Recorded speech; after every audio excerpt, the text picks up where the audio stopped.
Ngayong gabi, sa Cayetano in Action with Boy Abunda. Mga anak na nagkulang, makakabawi pa ba sa magulang? Isang anak na nabilanggo ang nangutang sa nanay ng pampiyansa. Ngunit nang makalaya na pambayad, wala. Sabi ko sa kanya, pumilis ka naman, hindi pwedeng laging ganyan na, wala, pwede ba yung wala? Kahit ano pala gawin mo sa isang tao mahal mo, kulang pa rin pala. Maselan na mga issue. Paano kung yung naniningil ay nanay? At ang may utang ay yung anak o yung apo? At paano kung yung dahilan kung bakit nangutang ay dahil nakulong? At kung bakit nakulong? Dahil may allegations ng pagbebenta ng drugs. So ngayon, sinisingil na ni nanay si anak na, bayaran mo na ako dun sa pinautang ko sa'yo para sa pangpiyansa. Isang babaeng may bipolar disorder na scam na gumawa ng sex video for 80,000 pesos. Pero kinabukasan, ang skandal inilalako sa kanyang magulang at mga kaibigan. After ko magawa yung video, kinuha lang po yung SIM card ko po, lahat po ng online accounts ko po. Na-hack na rin po nila social media accounts. Sinend sa mga magulang ko po. Sa payong kapatid, isang humihingi na payo na siya ay nagkaroon ng karanasan bilang isang sex worker. Pero ito, medyo yung issue din niya involves yung work niya talaga as a sex worker. At paano naman po kapag pumayag na maging isang sex worker pero lolokohin pa siya ng isang namamagitan o nag-propose sa kanya na magpa-video?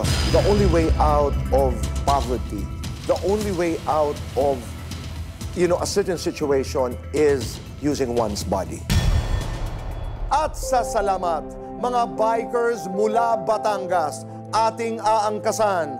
Napakasarap magpasalamat sa mga dapat pasalamatan.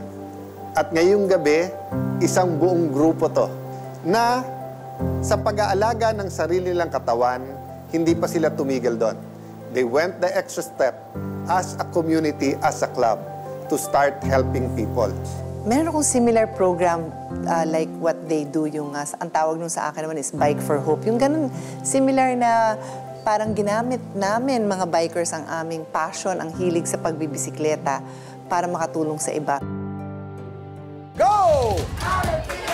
At syempre, natatapos po ang ating palabas sa napakasayang game, ang Alan Pia Pick, kung saan marami ang nananalo at marami ang nakakatanggap ng mga regalo. Lahat po yan dito lamang sa Cayetano in Action.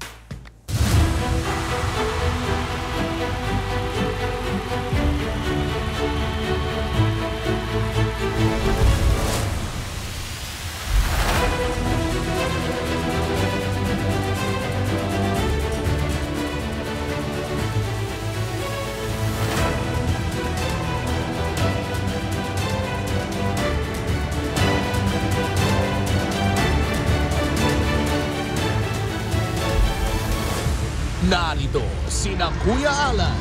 Ako po ang inyong Kuya Alan, kakampi nyo sa batas. Ipaglalaban natin ang totoo at yung patas. Ate Pia. Ako naman po ang inyong Ate Pia, kampyon ng mga kababaihan at kabataan, handang ipagtanggol ang inyong karapatan. At Tito Boy. Maupay nga gabi ay yung tanan. Ako po si Boy Abunda.